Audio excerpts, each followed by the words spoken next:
Thank you. You almost make me sound very important. Thank you very much. This is my school. It's like a privilege and honor to be called here and talk. Thank you, Uncle Bala. Thank you, Professor Sriram, and all of you here. Sitting here with all these dictionaries, I was really feeling embarrassed, and well, I don't know. So yes, thank you for giving me this opportunity first. But seriously, who thought about this topic? I mean, I really do not know what to talk about. I heard that there are 12 members of the events committee who created this topic. I really want to see them after this session. Okay. And also, it looks like they're being the last person to talk about this. I hardly have anything left, because I think we have almost touched upon all the things that we talk about Iron Lady. But anyway, let me try. In fact, Mubina almost took away my idea. I was like thinking, oh God, I can skip this speech now. Anyway, so I was again, like all of you looked for the definition of Iron Lady in the internet, of course. And as mentioned earlier, I also found that Iron Lady typically means strong-willed, but I also found that strong-willed in the context of political scenario, and I found that every single women political leader has been named as Iron Lady. You could go and check it in Wikipedia, and there are like list of 19 women leaders, political leaders that they have been mentioned. I found, actually, very frankly, I found this topic little sexist. I don't know. I mean, we don't call, like, say, Bill Clinton or Saddam Hussein Iron Man. So why do we really call them Iron Lady? In fact, how do I change? Yeah. In fact, the Iron Man actually looks like this. He's a billionaire industrialist, used to be a megalomaniac, who used to make, devastating weapons and sell it to everybody, irrespective whether they're terrorist or not. Then he was kidnapped, and then he had a change of heart, and then he thought that he need to save the world. And then he started wearing this funny suit and put on some James Bond kind of gizmos, and then he became the Iron Man. Now, if he is the Iron Man, then our Iron Lady should look like this. But actually, she doesn't look like this. She looks like the previous, the slides that I was showing on. So, again, I was a little confused. So what I did is, I again went back to the topic and I read it a few times, and what was the topic? Do you need to be an Iron Lady to be successful? And then I had two questions. Number one, successful in what?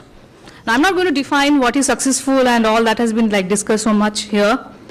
Assuming that we are talking about successful in a given profession or as a leader or an entrepreneur, do we really have separate set of characteristics to be successful for men and women? That was my first question. I mean, why are we tagging women to be Iron Ladies when they are successful, while men are simply leaders?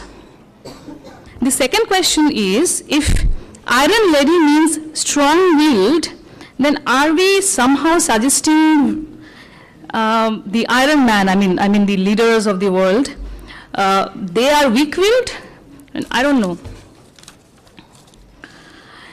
So as a management student and an entrepreneur and a mentor to a lot of other entrepreneurs, I have not really come across any definition in any books, theories, research that has gender-based leadership qualities.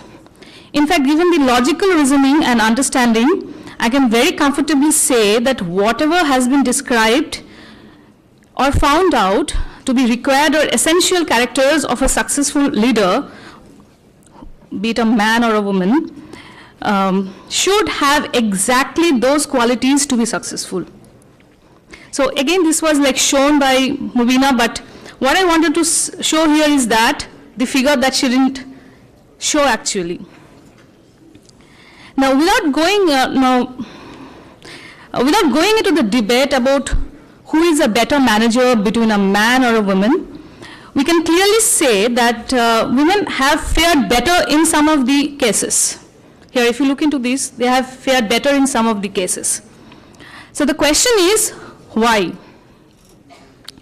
There's a reason that has been given by the social scientist.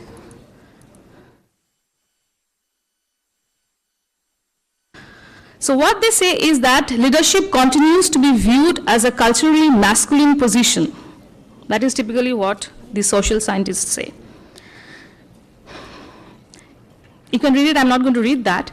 So women are entering into a field which has been so far dominated by men. So it's only expected that they will have to do the things a little harder, stronger, and bolder to make a point. As Professor Sriram said that he likes women and to be in company with them, I'd like to say I also like men and want to be in company with them. I have genuine sympathies for you guys.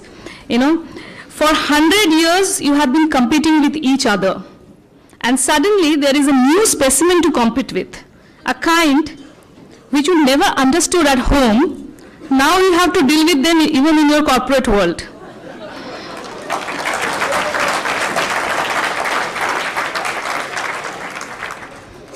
And hence all the more effort to make the competition harder. It's a game, and it's being played on a man's field with men as referee as well as spectators. And I am having serious doubt that in this case, even the cheerleaders are men.